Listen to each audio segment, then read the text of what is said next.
Olá, pessoal! Sejam todos muito bem-vindos a mais um podcast filosófico, atividade promovida pela Organização Internacional Nova Acrópole do Brasil. E para a nossa conversa de hoje, recebemos o professor voluntário da sede Caxias do Sul, no Rio Grande do Sul, Gustavo Massin.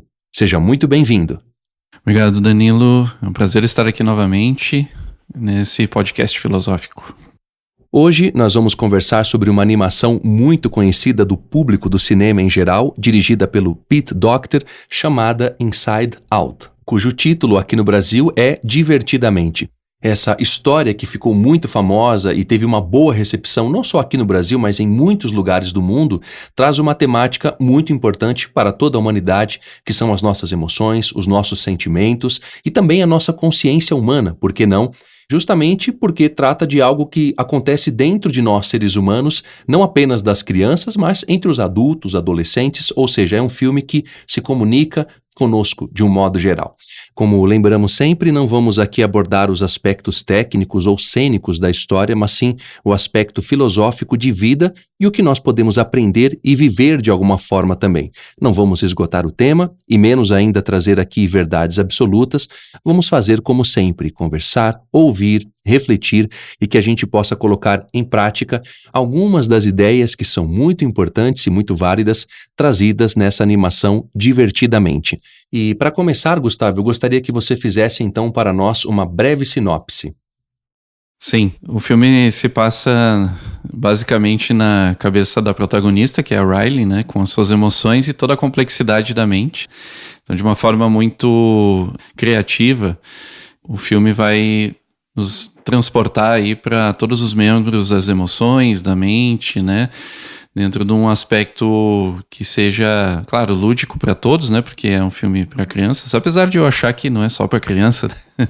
É para todos os públicos, mas que nos transporta justamente para esse mundo que é, por vezes, bastante confuso e desafiador, né, para todos nós, que é lidar com as nossas emoções. E claro, a Riley, ela tem 11 anos na época do filme, né? É uma criança que está passando por transformações e vai se mudar para outra cidade, né? Vai sair de Minnesota para São Francisco. E traz todo um contexto aí de perdas, né? De desconexões, de um desafio interno, né? De trabalho para lidar com aquilo que é novo, né? Aquilo que é a mudança, né? Que no caso da criança sempre tem um aspecto mais difícil, né? Ainda mais quando é a primeira vez que acontece. Então, é um filme bastante, claro, bastante divertido, como diz o nome do filme mesmo, né? Nesse sentido, mas traz reflexões muito profundas, né? Acerca das emoções humanas, né? De como a gente pode lidar com essa dimensão que, por vezes, a gente tem dificuldades, né, na vida de lidar. Sem dúvida, Gustavo. E pesquisando o título do filme, Inside Out, de dentro para fora, já tem uma reflexão e uma sugestão aí bastante interessante de um ponto de vista filosófico. A mudança que vai acontecer com ela de cidade já é um primeiro ponto que eu gostaria que você falasse. O que ela vai vivendo a partir dali já são as pequenas provas e para qualquer criança, menino ou menina, é um desafio.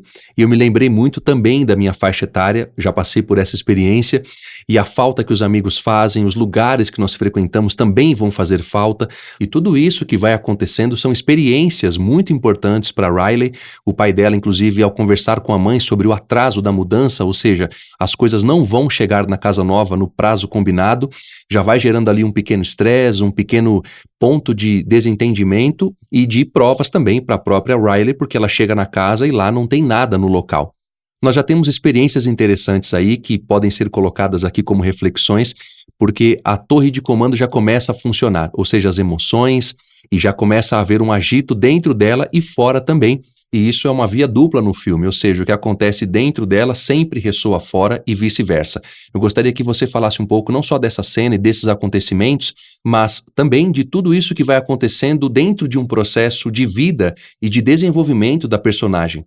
Eu queria trazer já um conceito filosófico aqui, Danilo, que dentro dos estudos da filosofia até que fazemos em Nova Acrópole, a gente vai trazer o tema da psicologia, né, e vai estudar justamente, claro, não de uma maneira clínica como a profissão exige, né?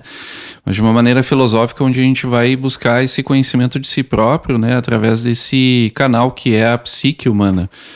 Esse canal que, segundo a gente aprende em muitas tradições, é uma ponte, né? Entre o mundo da matéria, o mundo que a gente vive, o mundo dos movimentos, das ações, e o mundo espiritual, né? O mundo da essência humana. E a psique é justamente o que está no meio do caminho, então é a que mais sofre as intempéries da conexão entre esses dois mundos, né? Como que se fossem 3 mundos, né? E a psique, na tradição filosófica, ela vai se compor, sim, das emoções, mas também dos pensamentos. Então é uma coisa interessante que até o filme aborda, né? Que a mente humana não é somente as emoções. Existe um comando ali, né? Um centro de comando que é estabelecido no filme e tudo, mas também há pensamentos, né? Há todo um trabalho da mente como um todo, né? Como um conjunto de material, né? Do qual faz com que a gente se expresse, né, através das emoções, através dos pensamentos, né? É o que os romanos falariam, né, que é estar animado, né? Eles chamam de ânima, né? Estar vivo, de certa forma, para o ser humano. Então, já no início do filme, a gente vai ter essa abordagem das emoções como que se afetando, né? Porque há uma grande mudança, né? Tem muitas mudanças que não estavam previstas. Ou seja, ela estava até agora no mundo da infância, tudo basicamente é novidade. E é um mundo mesmo que você está descobrindo, né? Então é um mundo muito de descoberta. E é até interessante porque no conceito da tradição antiga existia o conceito da paideia, onde falava das fases da vida, da formação do ser humano, e até a base da pedagogia grega, que dizia que até os 7 anos você está descobrindo o mundo, né? Por isso que você experimenta muito tocando as coisas, com tudo, né? Com todos os sentidos, né? Olhando, contato, ouvindo, é tudo uma percepção sensorial muito grande. E é onde se estabelece algumas bases, né? Que até no filme vai abordar, que são memórias base, de acordo ao conceito do filme, onde vai moldar um período da vida. Então ela tem a família, os amigos, né? Ela é uma pessoa que tem um temperamento bastante alegre, né? Por isso a alegria é o centro do cunho emocional dela, né? É a que comanda, é a líder das emoções dela. Então vai se formando ali uma personalidade, chamada personalidade, né? A qual a gente também fala na filosofia que é a máscara pela qual a gente se expressa no mundo. É como a gente se mostra no mundo. E como toda composição da matéria, né? No caso da psique e do corpo, né, a gente tem muitas mudanças, né, e essas mudanças por vezes são impactantes, e no caso dela foi de fato impactante, né, mudar de casa, mudar de cidade, e é característico de uma criança, né, essa mudança muito brusca, como se tudo fosse muito dramático, né, muito grandioso, né, por quê? Porque ainda ela está vivendo o mundo como uma descoberta, né? Muitas coisas a serem descobertas, a serem assimiladas, e tudo é impactante, tudo é muito enfático, né? É claro, ela é uma criança, mas em nós a gente também pode refletir que isso acontece conosco muitas vezes quando há mudanças muito bruscas na nossa vida ou quando há experiências bastante significativas. Enfim, é como a gente começa a se conectar, né? A gente se lembra do eu criança, né? Daquele período, quando a gente é criança, mas ao mesmo tempo a gente lembra, mas a gente também não esquece porque isso acontece ao longo da vida em diferentes fases e de diferentes jeitos, né? Então, como você falou, Danilo, realmente já a gente se identifica de cara com a personagem porque justamente a gente passou por essa fase, e mesmo que alguém não tenha passado ainda por algo assim, uma experiência exatamente que ela passou, mas tem coisas, né, na fase que ela está passando que são próprios da idade e das emoções, né? Das emoções daquela idade que estão conformadas para aquela idade. E é interessante porque já de início ali a gente vê que a alegria, como é a predominante, é a líder, ela ainda não entende as outras emoções, né? Ela até entende o medo, ela entende a raiva, ela entende o propósito, assim, de certa forma, de cada um. Dá nojinho, e ela não entende a tristeza. E é justamente a experiência que a Riley vai passar, uma experiência de tristeza. Talvez é uma experiência até então que ela não tinha assimilado de uma forma mais profunda. Porque, claro, talvez até então tenha passado só os eventos de tristeza mais simples, como chorar, como não gostar de algo, enfim, né? Mas é um período que ela vai entender um pouco mais sobre as nuances de uma emoção que mais pra frente a gente vai falar que tem a ver não só com a emoção, mas com sentimentos, né?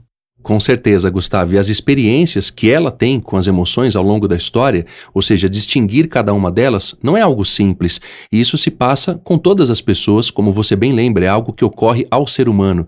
Crianças, adultos, de todas as faixas etárias. E a frase do começo do filme é bem bonita, onde se coloca, afinal, a Riley tem apenas 11 anos. E no final isso se repete também. Ou seja, ela é uma criança ainda, está se conhecendo o mundo, as experiências. E as 5 emoções ou as características da personalidade, já que a nojo ou a nojinho, como é chamada, não é de fato uma emoção, mas uma sensação que nós temos, tudo isso vai nos ensinar a refletir sobre a dualidade. Vai ensinar a Riley também, porque nesse momento nós já temos ali a alegria e a tristeza se destacando. Esses 2 estados de ânimo, eles vão se alternando ao longo da história dentro da Riley. E é curioso porque eu relacionei muito a ideia da tristeza com a dor. E a ideia da alegria, ou esse brilho da alegria, como naquela cena onde ela está em um lugar bem escuro, onde ela resplandece, ou seja, mesmo em momentos de dificuldade e de tristeza profunda, a alegria é um brilho, é como se fosse um sol, que a gente pode também relacionar com a ideia do entusiasmo, mas a gente vai falar disso mais para frente. O fato é que a torre de comando, a gente pode relacionar com a consciência humana, ou seja, é o ponto onde as decisões se tomam e o melhor tem que ser decidido ali dentro do ser humano, não só naquele local físico, mas dentro de nós também. Ou seja, é o centro de comando das ações. E ela vai aprendendo a lidar aos poucos para não explodir. Inclusive tem a raiva que de vez em quando quer tomar conta da Riley, é bem engraçado inclusive. E essa raiva em excesso pode levar qualquer ser humano à ira. As emoções podem tomar uma proporção muito ruim quando elas não são dominadas ou contidas. E é desse ponto que eu gostaria que você falasse nesse momento, porque quando a gente aprende a canalizar ou a direcionar, a Riley vai passando por isso ao longo da sua trajetória, a gente pode lidar melhor com o que acontece dentro da gente. Sim, Danilo, é interessante porque ela está em formação, né? Uma criança que está indo para uma outra fase da vida. Parece que mostra isso, né? Essas mudanças com base na fase da vida.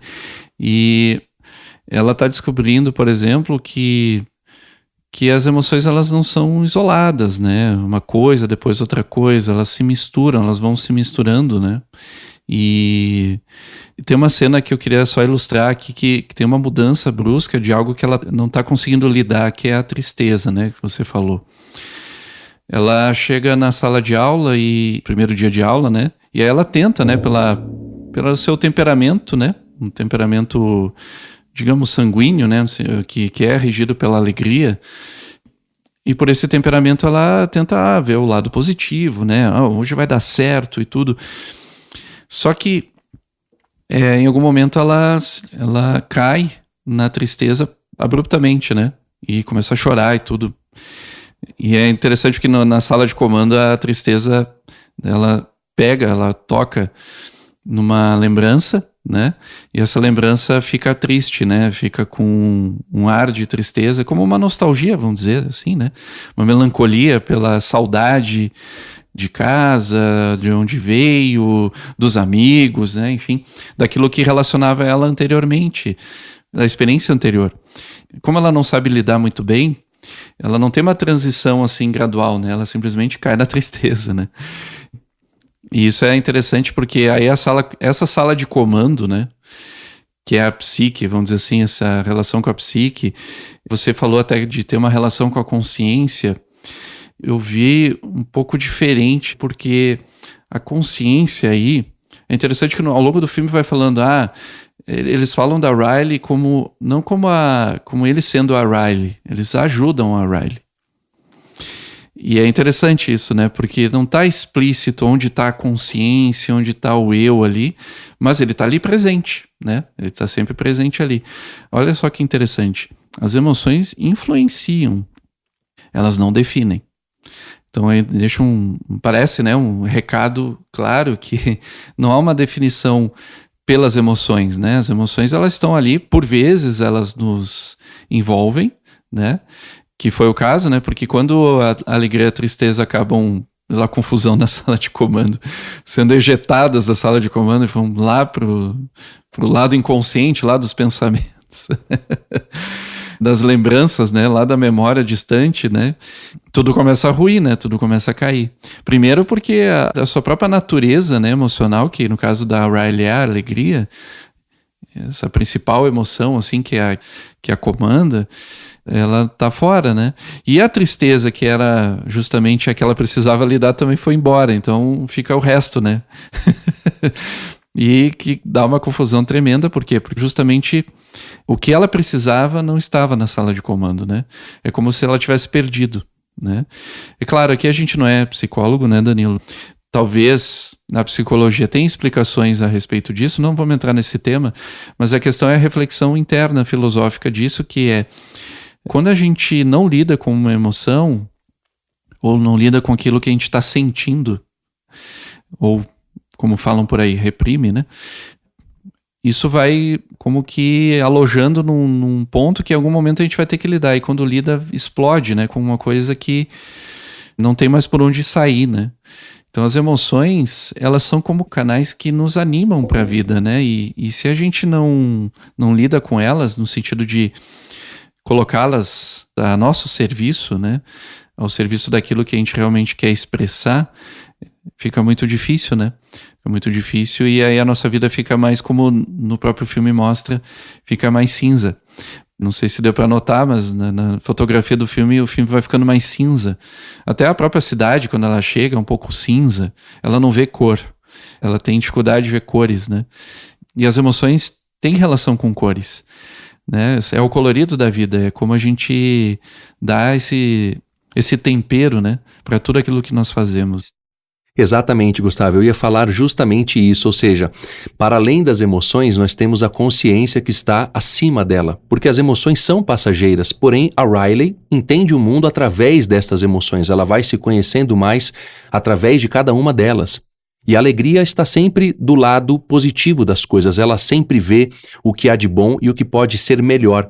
Já a tristeza faz o oposto, de maneira bem engraçada, porque ela se joga, ela se arrasta, ela reclama, e todos nós temos esse lado dentro de nós próprios também. Cada um tem o seu temperamento, mas alguns têm mais, outros menos. E esse sentimento de tristeza ou de melancolia, que é o excesso, é nocivo para nós. E essa má assimilação das experiências da vida podem nos levar a uma tristeza sem fim. A depressão também. E a tristeza no filme se arrasta, vai reclamar, como eu já havia falado, colocando um peso excessivamente dramático na torre de comando, e isso vai afetar a Riley nas suas experiências. Naturalmente, a gente precisa aprender a lidar pouco a pouco e sobrepor a nossa sadia alegria em relação à tristeza, ou seja, compreender as experiências. Tem pessoas que sofrem menos ou mais com suas provas, isso vai de cada ser humano, dos seus valores, da forma como vê a vida, mas aprender a assimilar bem as provas através dessas emoções é algo que a Riley vai aos poucos aprendendo. E é muito curioso porque isso se dá de dentro para fora. E essa virtude da alegria, essa importância de ver o lado bom das coisas, Gustavo, é algo muito interessante.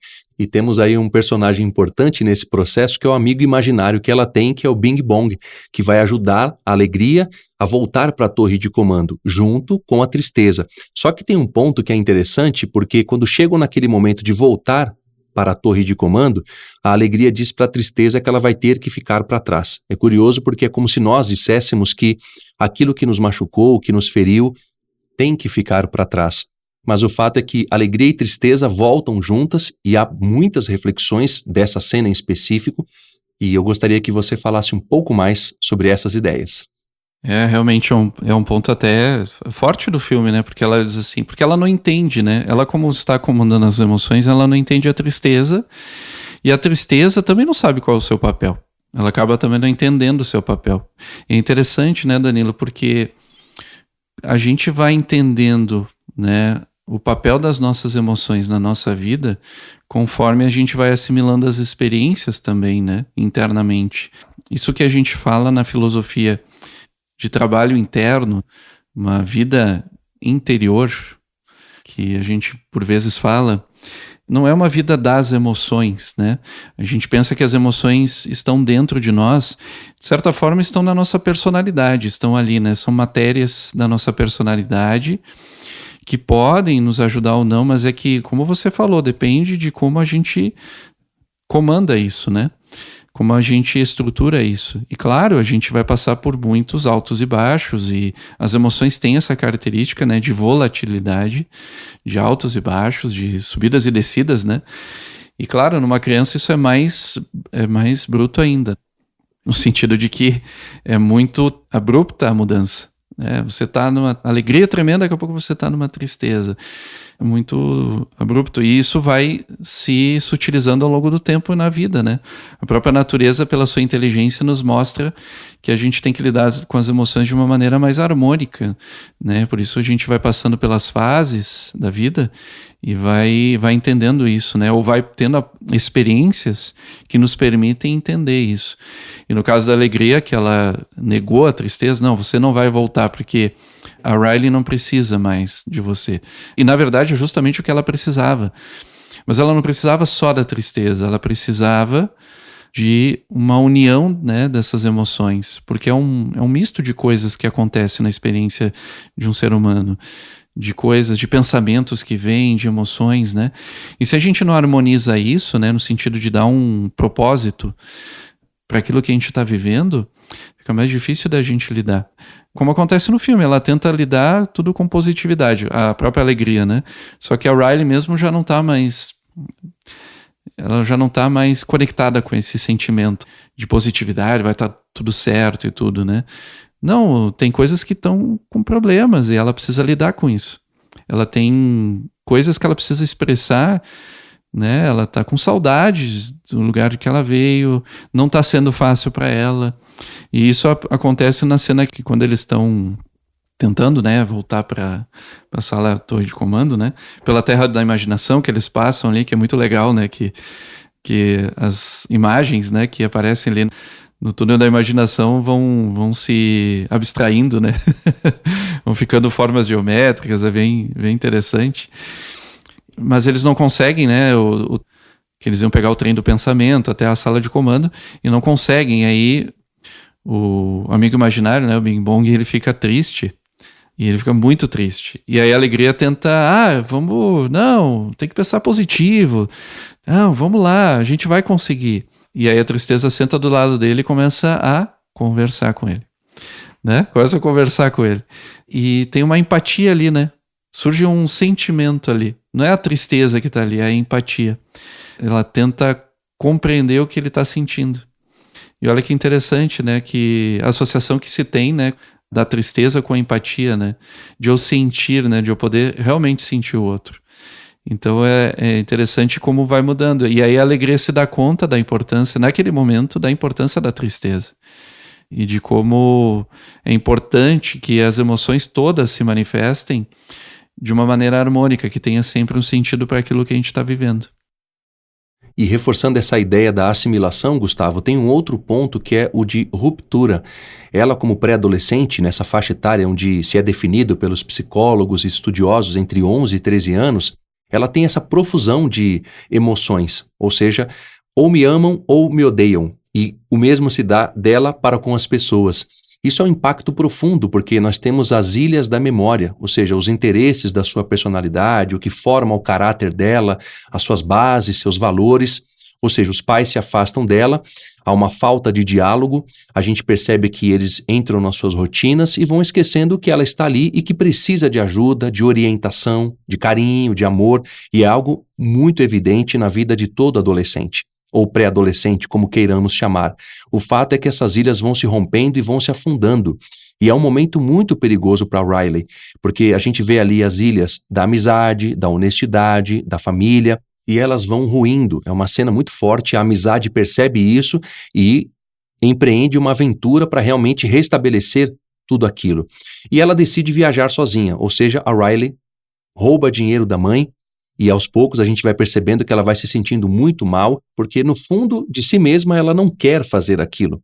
ela decide viajar sozinha, se afastando da família, que é o seu primeiro núcleo, e há algo muito importante aí quando a gente começa a perder esse senso de direção na vida. E para um adolescente, para uma pessoa nessa faixa etária, é muito mais desafiador, Gustavo. Eu gostaria que você falasse do ponto de vista filosófico, o que a gente pode refletir disso e como de alguma forma podemos não só tomar nota dessas reflexões, mas também aplicar algo, porque a gente está falando de um conflito geracional, que é algo muito importante, é um tema muito sério para a gente observar, refletir e corrigir, se necessário for. Perfeito. Essas ilhas da memória, das memórias base, né, é um conceito interessante. Se a gente analisar, ela está passando também por uma fase de reconstrução, né, está redefinindo a sua identidade. Claro que, se a gente for pensar filosoficamente, né, ou terrimamente, a nossa identidade não está relacionada com as coisas que a gente vive, ela está além disso, ela está muito além. Mas é claro que a gente se identifica com muitas coisas, né? Tem coisas que nos identificam, né, com os seres humanos, né? E isso tem a ver, obviamente, com o emocional que a gente carrega naquele momento que a gente viveu e que nos define, né? Que nos dá uma direção de vida, né? Por exemplo, no caso dela, a família, a amizade, o próprio hóquei, né? Que ela adorava jogar hóquei desde muito bebezinha, né, da honestidade, enfim. É interessante porque ao longo do filme vai se pensando assim, poxa, o que vai acontecer se cair tudo isso aí, né, se isso tudo cair, né? Ela vai perder o senso de si, ela não vai mais ser quem ela é, o que vai acontecer? E aí, olha que legal, porque ela tá passando por uma grande crise, né, interna, né? Poderia até se dizer que, do ponto de vista psicológico, está vivendo um estado depressivo, né? Porque ela fica, em algum momento do filme, até anulada. É forte isso, né? E justamente, como você falou, tem todo um contexto, né? Os pais também não estão sabendo lidar muito bem com isso. Tem muita dificuldade vindo, é uma coisa atrás da outra, né? É aquelas coisas que a gente vive na vida que parece que nunca vão acabar, mas acabam. Mas é que como a gente tem a carga emocional, acaba tudo ficando maior, né? Mais difícil também.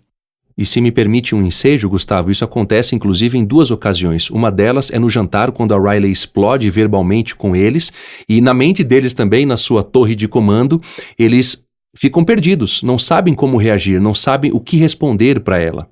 É verdade, eu ia falar justamente sobre isso, que essa cena do jantar é justamente o ponto. A mãe tá tentando entender. A Riley tá só com a nojinho, a raiva e o medo, né? Então não tem ali nada, né, que caracterize ela, inclusive, né, como essência. E aí mostra, inclusive, os temperamentos dos pais, né? A mãe, ela tem um temperamento mais melancólico, né? Tanto que é regido pela tristeza. O pai tem um temperamento mais colérico, por isso que é regido pela raiva. E aí você vai vendo justamente isso, né? Essa diferença que tem entre nós, né? E aí a gente acaba não encontrando um ponto comum. E quando a gente está regido só pelas emoções, é que acontecem essas coisas, né? Porque a gente está envolvido por aquilo que a gente está sentindo, né? E não resolve, né? Não resolve no sentido de demonstrar efetivamente o problema e lidar com isso juntos, muitas vezes, no caso da família, né? Porque se é importante para a Riley a família, se a família é um centro, e de fato, para a maioria de todos nós, a família é o primeiro centro que a gente tem na vida, né? É o primeiro centro, a primeira referência, né? E permanece pelo resto da vida. A gente tem laços familiares pelo resto da vida. Então é realmente importante, né? E se a gente corta isso, acaba ficando como que feridas, né? Que não saram. Podem não sarar, né? No caso dela, por sorte, sarou e ficou muito bem, né? Souberam lidar, apesar de tudo, né? Apesar da crise que se deu. É claro que ela vai para o extremo de querer ir embora, voltar para Minnesota. Por quê? Porque ela não estava mais pensando, raciocinando, né, com base em uma identidade própria. Ela perdeu, parece, por alguns instantes, né, a sua própria identidade, o seu senso de si, né. Ela não sabia mais por que estava fazendo aquilo, mas ela simplesmente estava indo. Então, interessante tudo isso que acontece, é complexo mesmo, né. É claro que o filme mostra isso de uma maneira lúdica, que ajuda mesmo a gente entender, né, de uma maneira mais fácil Mas não é tão fácil, né? Não é tão simples assim a gente ver o quão a gente é influenciado pelos nossos estados psíquicos, nossas emoções, pensamentos, o como isso nos afeta e como a gente tem que estar muito atentos em observar em nós mesmos como a gente está se sentindo. Né? Não só simplesmente para fazer uma análise, não, eu estou assim, eu estou assado, estou dessa forma, estou dessa outra forma, mas para saber tomar decisões, né? De como a gente vai lidar com as coisas, né? Da melhor forma. O estudo da ética na filosofia é justamente buscar isso, né? A gente conhece as nossas emoções não para a gente categorizar elas, né? Dizer, eu estou sentindo isso, estou sentindo aquilo, mas para, a partir desse conhecimento que a gente tem, que a gente vai adquirindo de nós mesmos, poder desempenhar o melhor de nós, né? E desempenhar o melhor de nós muitas vezes é falar dos nossos sentimentos, daquilo que a gente está sentindo, né? Ainda que seja difícil, né? Ainda que seja duro, mas justamente é aí que a gente abre o coração, né? Abre o coração para uma nova possibilidade. E justamente foi quando isso aconteceu que a Riley pôde reconstruir as suas bases. Interessante que ficaram algumas coisas do passado e se inserem coisas novas. Teve mudanças, né, reais e definitivas. Ela passou de uma fase, né, a fase da infância, ou está indo para a adolescência, né? Tanto é que no final muda até a mesa de comando, né? Bem lembrado, Gustavo. E antes de terminarmos, temos mais um ponto que eu gostaria que você falasse. A emoção da alegria e da tristeza não conseguiram voltar ainda para a torre de comando e há um momento muito especial no filme de reflexão que é a crise entre as emoções, ou seja, elas não conseguem fazer nada, tomar decisões, porque esperam que as suas amigas, alegria e tristeza, voltem para o seu local de origem. E nós percebemos aí esse momento de indiferença, que é algo muito ruim em todos os seres humanos e num jovem é algo perigosíssimo porque pode levar à depressão. Não é o que ocorre com a Riley, longe disso, mas ela está passando por esse limiar, por essa prova que é bem dura. E isso me lembra muito a História Sem Fim, onde nós temos ali o nada, que é justamente essa ideia de vazio e de indiferença. Isso é algo muito importante de nós refletirmos. Ou seja, a Riley começa a sentir de alguma forma essa indiferença, ela vai ficando apática, porque nada dá certo com as emoções, e isso é importante para que a gente cuide dos jovens, esteja atentos a eles nessa fase da vida, porque nesse momento é melhor um pouco de tristeza do que indiferença, e é algo que ela vai vivendo nesse momento da história. É interessante que a tristeza ali vai aparecer justamente como aconteceram outras vezes e vai se lembrando desses fatos, né? E até tem um fato no filme ali que mostra que quando ela perdeu um jogo na final, né, um jogo de hóquei, ela ficou muito triste. Só que essa tristeza trouxe os demais junto dela, uniu, né? A gente se reúne. E olha que interessante, né? Porque na vida a gente se reúne em momentos alegres, né? Momentos de alegria, de descontração, né? Mas também nos unimos em momentos difíceis, né? Momentos que a gente está passando por dificuldades. E isso tudo nos caracteriza como humanos, né? Isso é muito humano, né? Muito do ser humano isso. E justamente vai aparecer aí, né, Danilo, uma característica muito interessante da natureza no ser humano, que é a capacidade que nós temos de nos conectar. E quando a gente está na indiferença, como você falou, é o oposto completo, né? É o completo oposto. É como se a gente tivesse ido contra a nossa própria natureza, né? Nossa natureza gregária, nossa natureza de união, nossa natureza de compreensão, de entendimento. Só que, claro, é muito difícil lidar com essas situações se a gente não tem uma formação e um aprendizado para isso, para lidar com as nossas emoções e mais ainda, eu diria, né, para construir sentimentos. Porque quando a tristeza volta e ela chama alegria e tal, quer dizer, tem uma união ali. Essa união não é só duas emoções juntas, é um sentimento que fica. É um sentimento, talvez de nostalgia, pode ser, mas um sentimento de completude. Ali ela voltou a ser completa, ela se reintegrou. Naquele momento ela se reintegra. E isso é muito forte. Isso transcende o tempo, né? Por quê? Porque isso vai ficar de referência para ela para quando ela tiver as crises dela no futuro. Ela vai lembrar disso. Ou ela pode lembrar disso. A gente não pode esquecer que as nossas experiências, boas ou ruins, elas nos marcam, né? Nos moldam de certa forma, a nossa personalidade, a nossa forma de viver no mundo. Porém, nós não podemos esquecer que, para além disso, a nossa identidade de valores, de virtudes, que estão sedentas por serem despertas e que vão se canalizar, ou seja, vão se manifestar através das emoções. Porque é a forma que a gente se anima no mundo, né? Não só emoções, claro, pensamentos também. Mas é um conjunto de tudo isso, certo? Então, é muito bonito ver que, para além das emoções, a gente pode também cultivar sentimentos. E uma definição de sentimento que a gente aprende na filosofia é que o sentimento é algo que é cultivado. Não é algo espontâneo como uma emoção. A emoção, ela é espontânea. O sentimento, ele é cultivado. Por isso ele dura. Por isso ele pode perdurar independente das circunstâncias da vida. Eu posso estar triste, mas se eu tenho entusiasmo, por exemplo, eu posso estar sentindo tristeza, mas o entusiasmo é mais forte e ele me leva para frente, me leva para vencer as adversidades. Eu não vou negar a tristeza, eu vou agregar aquilo como uma força para que eu siga adiante e não pare, e não ceda a uma emoção ou algo que eu não queira lidar. E agora, para encerrar, Gustavo, eu havia falado anteriormente sobre a ideia de entusiasmo dos gregos, Deus em nós.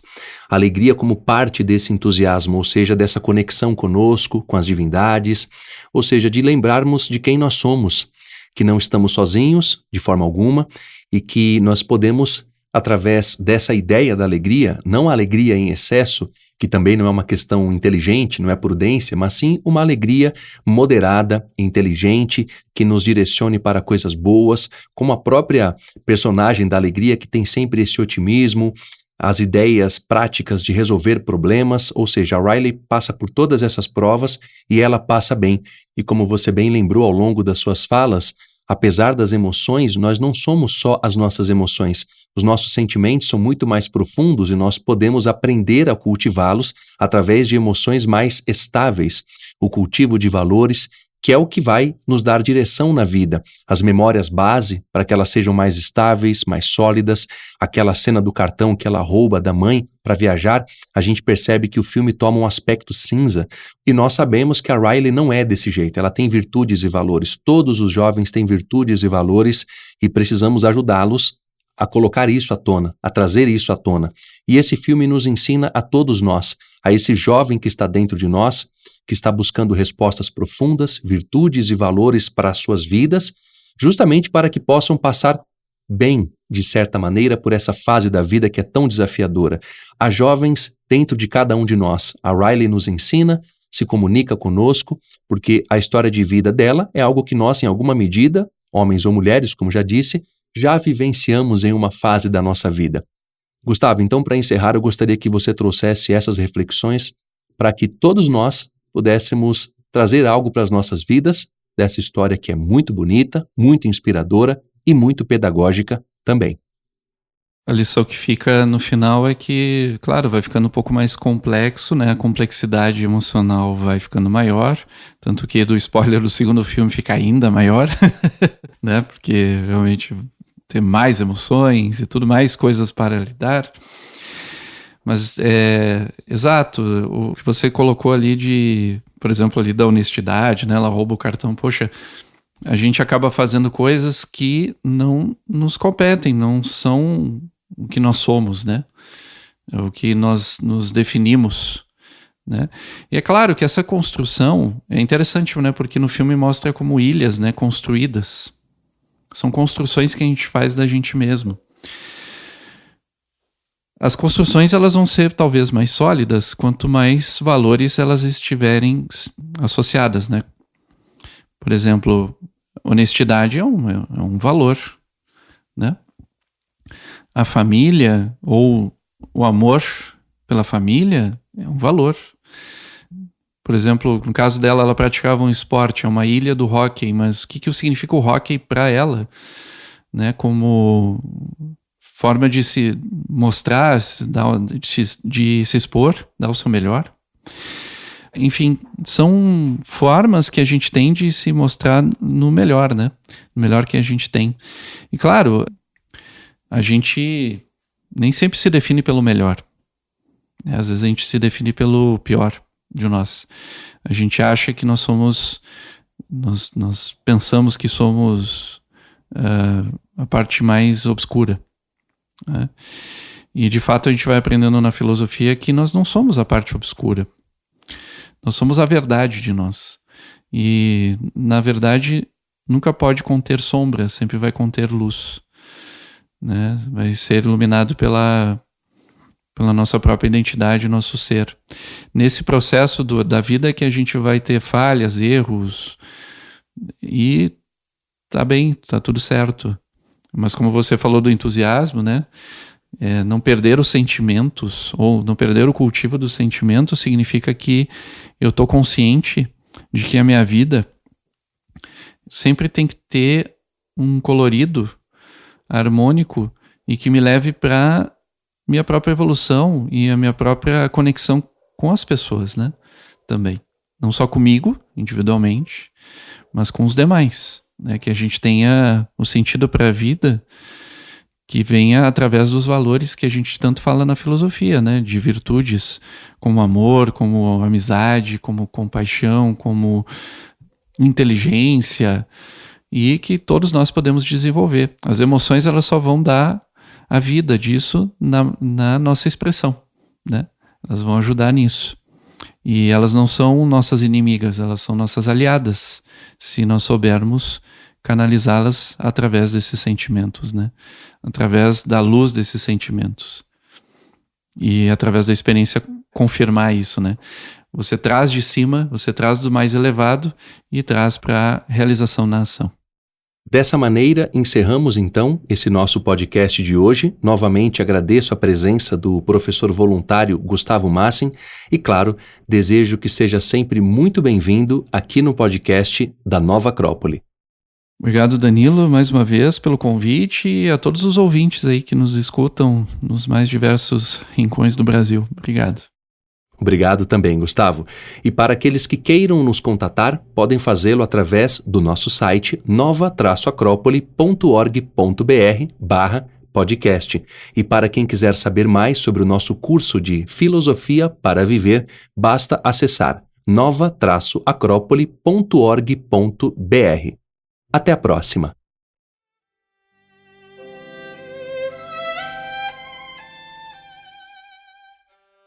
A trilha deste podcast é de autoria de Dmitri Shostakovich e chama-se Romance from the Gadfly, 8º movimento, suíte, opus 97A.